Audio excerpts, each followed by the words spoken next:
Hello, everyone. Welcome to another episode of 50 Shades of Over 50. I'm so excited about my next guest. Her name is Cindy Gersch. Welcome. Thank you. I'm so excited to be here. Thank you for having me. Oh, you're welcome. And thank you for accepting the invitation. I really appreciate that. All right. First question. How old are you? I am 48. Yay. Great. So I know some of you listening that might be like, well, Kwame, you normally have women 50 and over. Yes, I do. But I had to make an exception for Cindy because of her very unique story. So pay attention, people. Pay attention. So before we even begin and start talking about your story, tell us a little bit about what you do. Yes, so I own a strategic marketing agency. So it's a boutique marketing agency that's really focused on strategy. So people come to me when they have an issue. That's what I say. So they need more sales or clients, or they want to get into the media, or they want to have more social media followers. And typically, a lot of my clients come to me with those issues, particularly with clients needing more clients. And I always start with branding, right? Because I would say 95% of the clients who come to me don't really fully understand their brand or really have a defined brand. So that's where we usually start out with. So I find that I'm really like a brand strategist most of the time. Cool. I love it. Sounds great. So a friend of mine introduced me to Cindy. In fact, she felt, you know what, we needed to connect. Yes. And after I had a call with Cindy, I'm like, oh goodness, yes, I can understand why. And we definitely have to get her on the show. So she's here today. So tell us a little bit about your story. Yeah. So I do have an interesting story. As you said. Yeah. So I used to be a full marathon runner. So I feel like I have to preface that with that. I ran, I've run 13 full marathons. I ran Boston. I actually ran Boston the year after the bombings, which in and itself is an interesting story. If we have time, we can go into that story, because I have all these little like sub stories too, which is really interesting. Yes. But so 4.5 years ago, in October 2018, a week after I'd run a half marathon, and I'm telling you this because I was in the best shape of my life, I was rushed to the emergency room thinking that I was having a stroke. And when I got there, I remember the doctor saying, the good news is that you didn't have a stroke. The bad news is we think that you have this rare disease, but we've never really seen it here before. So we're going to ship your scans off. And I'm lucky because I'm here in Atlanta, and Atlanta has one of the like 17 hospitals in the world that deals with my disease. And I remember him saying, just go about your regular life until you can get in, and chances are you don't have this. And so I did. I went on with my regular life until I got into Emory, and they were like, yeah, you have this disease. So here you go. And it really sort of hit me like, it really kicked me in the face, because again, as I was saying, ran a half marathon the week before. I don't eat meat, I'm a vegetarian, don't really drink, was running 70 to 80 miles a week, getting sleep, doing all the things that you're like, how in the hell did this happen to me? Like, I'm healthy. I'm the epitome of health. And so it really hit me like a ton of bricks. And so the disease is called fibromuscular dysplasia. It's not fibromyalgia. Everybody thinks fibromyalgia, I have that. And I'm like, no, my disease is actually an arterial disease that is potentially fatal. So what it is my arteries are extremely weak, right? So that leaves us, and some of them, actually I have 4 spots in my body. My carotid, vertebral, iliacs, and renals are misshaped. And where they're misshaped, that leads you to pain or other issues. So like I have chronic migraines, but the worst those can be treated. My chronic pain that can't really be treated is in my legs. So like I have chronic pain every day. Like I'm in pain right now. You can't tell. People look at me and they're like, oh, you look fine, because you have no other choice, right? So I was diagnosed, and immediately my life completely changed, right? Like, because I had to stop running, because you have a list of things you can no longer do. Oh, so they gave you that whole list. Interesting. Yeah. Like I can't run. I can't even really work out anymore because my legs are so bad. but nothing jarring. So no roller coasters, jet skis, no chiropractors, no yoga, no saunas, no hot tubs. Like the list is extensive. And I'm on 7 prescriptions and I see 6 Daily? specialists daily. Daily? So that sort of tells you the extent of this disease that I have, right? And and again, only 2% of the world has it. So nobody, knew what this disease was. I was trying to explain it to family and friends, and nobody understands like how big this disease is, right? Because again, when you look at me and they're like, oh, she runs marathons, they're like, she's healthy, and that's one of the biggest issues with people who have chronic illnesses is you can't tell that we're sick. True. So anyways, I was diagnosed in October, and fast forward to the March 2019, my husband, now ex-husband, was deployed for a year. He's active duty Army, was deployed overseas. So I had to sort of navigate my life being diagnosed with this disease, dealing with 2 children on my own, a 12-year-old and a 9-year-old at the time, knowing that my husband was deployed overseas for a year. And then it was like a domino effect. As soon as he left, they found 2 brain aneurysms, which I have as a result of my disease. Oh, wow. Very common. My disease does brain aneurysms, dissections, TIAs, strokes, heart attacks. The list goes on and on. So he was gone and they found those 2 brain aneurysms, and I lost my job, my corporate job that I had been at for 7 But that was years. separate though. Was that related to the illness? I mean, Possibly.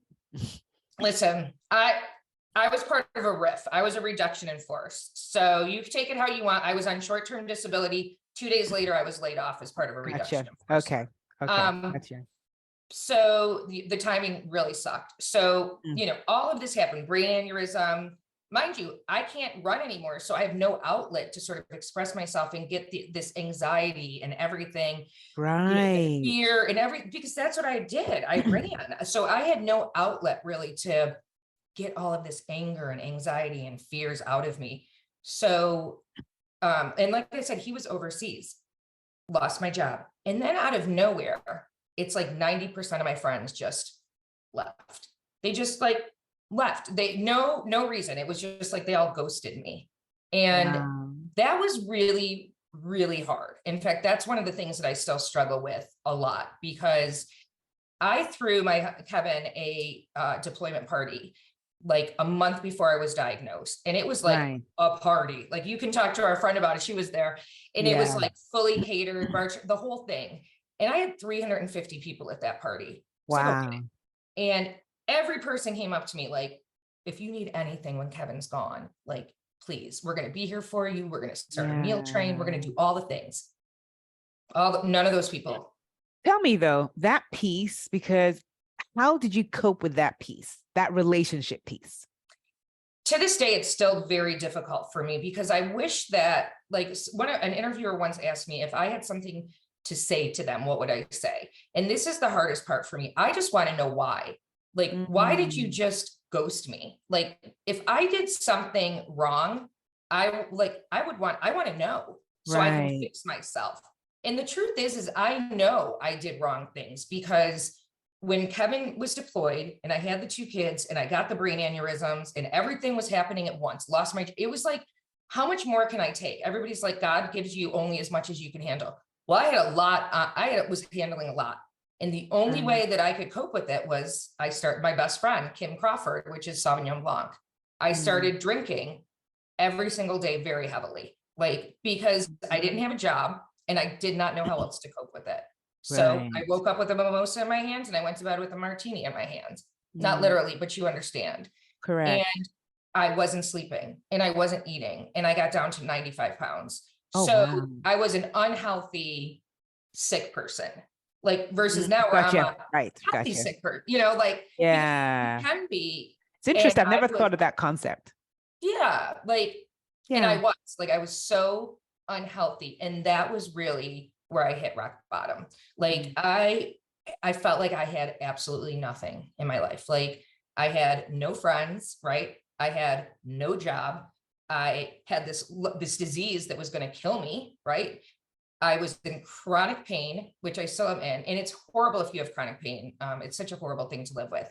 Yeah. I couldn't run, so I could not express myself. And Yeah. I felt like I had nothing. I say this all the time. I feel like I literally had nothing. So, I mean, I say like there were many days where I sat in my car with the garage door down, like ready to start that car, like ready to end it all, because Yeah. I was literally, there was no further that I could have gotten down than I was. And I swear to you, if I didn't have my 2 kids, I would not be talking to you right now. Though they were the only reason that I didn't go further. Yeah. So I couldn't imagine them not having a mom, right? So they really are the reasons that I didn't go any further. Them, and I did have one friend who stuck by me throughout this whole thing. And I have this trademark phrase now that I say all the time, like, she was my one dime, right? Like, you'd rather have one shiny dime than 10 pennies, right? Wouldn't you rather carry around one dime than 10 pennies? And Yeah. she really did. She dug me out of like she was down in the trenches with me, like digging me out, like showing up at my house at 3 a.m. because, you know, she just knew I would be up, like, and, you know, with me, I had major surgery. She was with me for that, taking care of my kids, doing everything. Yeah. And I say, like, if it wasn't for her and for my kids, I wouldn't be here right Right. now. It was horrible. Wow. Mhm. So, I mean, so right now, fast forward to right now, how are you doing? So I'm actually doing really well, right? So my life, everybody's like, so how did it turn around? How did you turn around? Because now I'm obviously a business owner. I turned it around. I ended up getting sepsis. And Okay. ended up in the hospital very, very sick. And this was after Kevin got home. And that actually, it's funny because that actually scared me so much, because I was so sick that I was like, oh my God, I actually don't want to die. Like, I was praying to God. I'm like, I don't. And I think the difference is when you're like in a car and you're in that mindset, like, it's very controlled, right? Like, you're like, I'm going to end. When you're like in pain in the hospital with 105-degree fever, tubes all in you, doctors, it's very scary. You're by yourself. It really felt like things were like, I think it felt more real than when I was like in the car. So then I started praying. I was like, because sepsis is scary. And I was like, I don't, like, I'm praying. I'm like, I don't want to die. Like, I need to be there for my kids. Like, I promise, no more stupid talk, no more alcohol. Like, I'm getting my life back together. Let me get out of this. And thank God I did. And that was really, I was sort of scared straight, and I haven't drank since. And as soon as I got out of the hospital, I started my business, and I've just been like going forward ever since, because I'm not going to let this disease, that was what I figured. I'm not going to let this disease win. Right. And it won when I was drinking every day in that bad spot. It won, and I'm not going to let it do that. Wow. I mean, that's inspiring. And so when you decided, like, okay, you know what, I'm going to do it, like, did you just decide as soon as you got back, like, okay, you know what, I'm just going to start a business? Or did you start looking for work? Like, what did you do? I definitely did not want to go back into the corporate world, because I had a horrible taste in my mouth, just because, like, I was with this company for 7 years. I was completely caught off guard. I felt the timing was horrible because I just got diagnosed. And so I said, listen, I was like in this moment of time. It was like such a weird, because it was also, this was right when COVID was starting. So it was like this very weird time. And I was like, if I'm ever going to do something, like, this is the time to do it. And I like I became very spiritual. I still am, like, and just had this, like, you know, felt that all the signs were like pointing for me to do this. It was like the right time. And it really was. And I just really believed in myself. And I was like, you literally got through hell. Like, there was not much more that you could have gotten through, and you got through that, right? Like, pretty much on your own. Well, you had Casey. You can do this. If you could do that, like, you can do this. And that was sort of my mindset. Wow. So did you have previous entrepreneurial experience, or you just said starting this from scratch? No, I started it completely from scratch. Like, I just started Googling, and everybody's like, what did you, and I was like, no, I'll just figure it out on my own, because I didn't have money to like start hiring lawyers. I love that. So because I was like, I'll figure it out. And you can, right? That's what I say. Like, the funny thing is I say, when I do my like long speeches, I Yes. say how everything in your life really does lead up to where you are right now. And I True. use True. lots and lots of examples of that. And one of the examples I use is running marathons, right? Because your body physically can run a marathon. You can physically, unless you have a Yes. disease like mine or something. Yeah. The human body can physically run a marathon. It's this that doesn't, That is true. that Yes. won't. And this is so much stronger than your legs so many times. So when you run a marathon, this is what got me through. The first third of it is with your legs, right? The second third is with your brain, and the third third is with your heart. And so I Yes, I love thought that. that so many times when I was like trying to get through things. Like I was like, my heart, this is what's going to pull me through. Like this is Yeah. stronger than this, like the whole time. And so I knew that like this passion that I had inside me, like I'm going to figure it out. I'm going to find a way to do it because I have this passion and I have this determination and I'm going to get it done. Wow, I love that. And I love the concept you used about marathons because I agree with you. I remember when I did my marathons, I remember there was something I was doing in my business. And I remember someone telling me, like, what's your issue? You've run marathons, you can do this. And I was like, Yes. I guess so. She's like, Yeah. that is hard. You can apply that. She's like, apply that concept to your business. So I was like, that's right. Good That's point. right. Yeah. That's right. Because you've got, I mean, you know, like how many times would you hit the wall, mile 16 or 17, and you'd still have 10 miles to go, 9 miles to go. And so you have to use your heart in that, or otherwise you're not going to go any further. You're going to get that bus to pick you up and Right. you know, DNF did not finish. Right, did not finish. But the interesting thing is, I think, and I don't know if you felt the same way, I felt the training was much harder. I agree with you. Oh my The word. training Because is my kids so were hard. young. My kids were young at the time. And I had to figure out, like, listen, if I had a long run plan, it didn't matter what was going on. I had to get that. You had to get it done. You had to get it done. And you had to get creative. And that's why I love our brain. It's like, you will figure it out. Absolutely. I mean, there were many days where I had to get up at 5 o'clock in the morning on a Sunday because you're from, you know, the Silver Comet Trail was like, of course. spot. Yeah. And so I would get up 5 o'clock in the morning, be at the Silver Comet Trail by 5:30 to go run, you know, 20 miles on the trail before my kids would even get up or just be getting up because that was the only time I could do it. You know, those when I had to do long runs. It's so fun. It reminds me of once when I was training, it was kind of cold. So I went into the Midtown Athletic Club. So I was running on their indoor track and then I still had 6 miles to go, but they were closing. And so I had to stay in the parking lot, put my kids in the parking lot, put a movie for them. And I had to run around the parking lot where I could see them. 6 miles in a parking lot. Oh my God. In a parking lot because I wanted to finish because I'm like, I already started my training. I need to get this done somehow. And so it's interesting. And I thought to myself, I put my kids in the car. I'm like, okay, you guys watch this movie.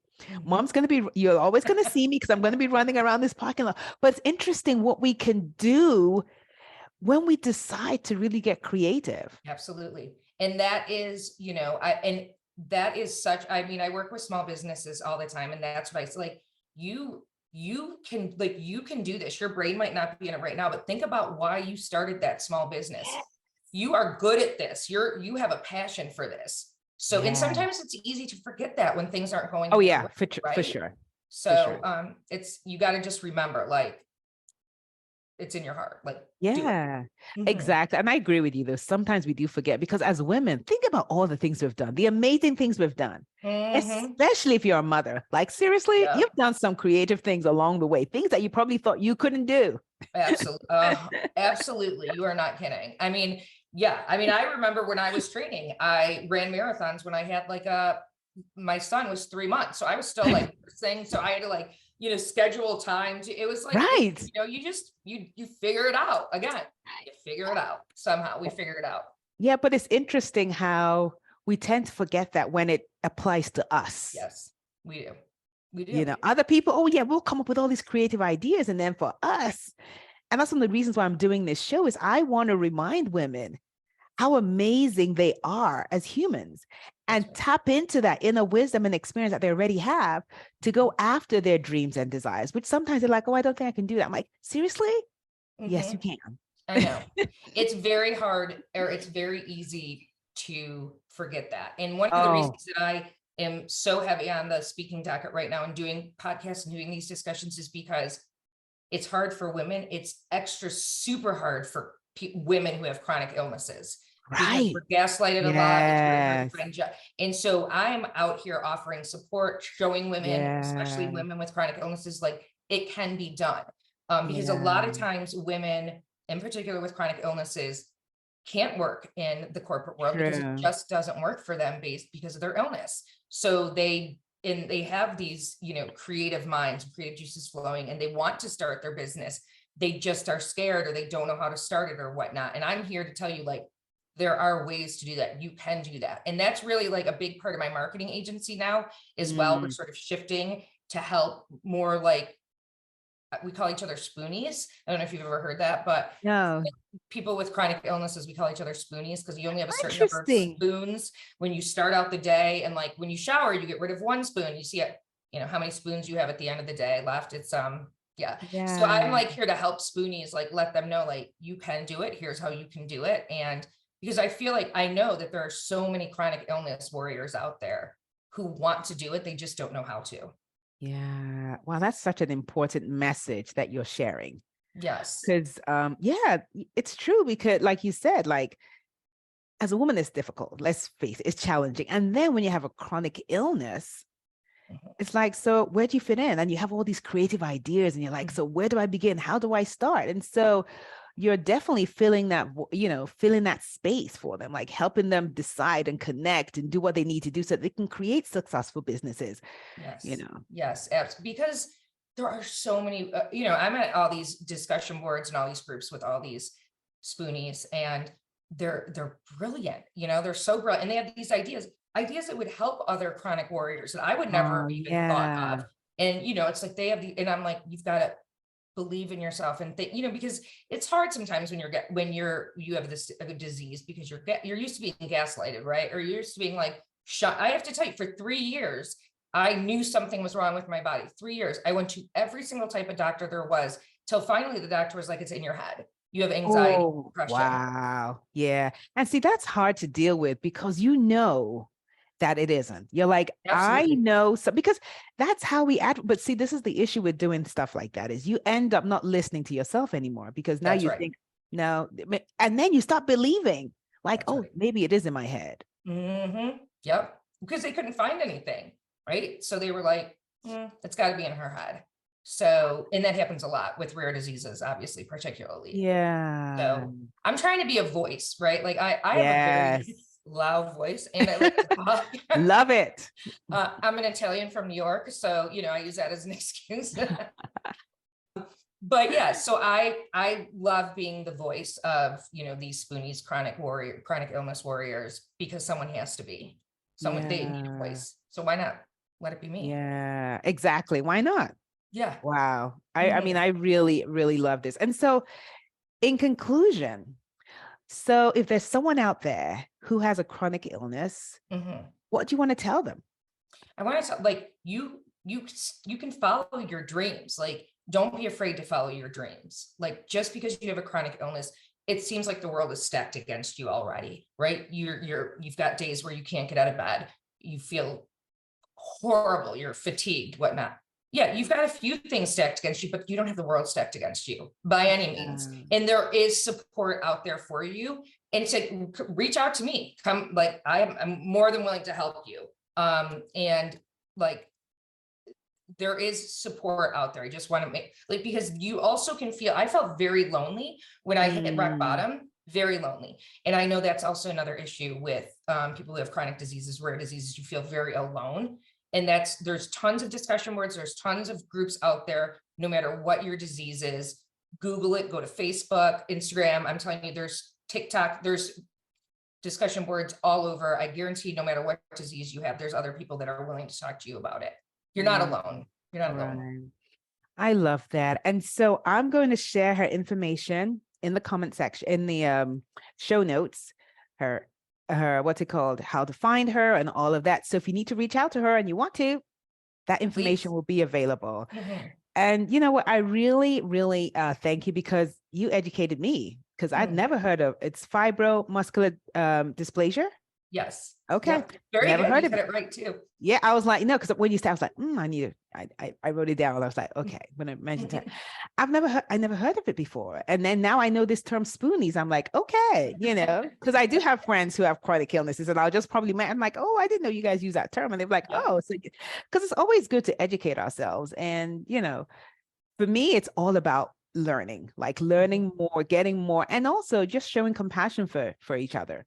Absolutely. You never know what that person standing next to you in the grocery store is going through, or the cubicle over next to you is going through. And I think that's so important.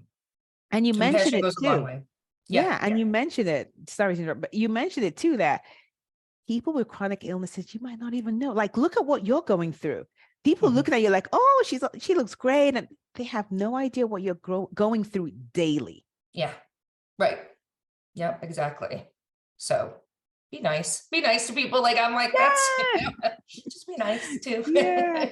But you know what? Thank you so much for sharing your story. Thank you. I truly, truly appreciate it. And I also know that people are going to benefit from this discussion. Oh, thank you. I really hope so. Thank you so much for allowing me to tell my story and allowing me to get that message out. I really appreciate it. Thank you so much. You're welcome. And so thanks to all of you for listening. And I welcome you next week to another episode of 50 Shades of Over 50. Take care, everyone. Bye. Hi, I'm Kwabi, host of the show 50 Shades of Over 50.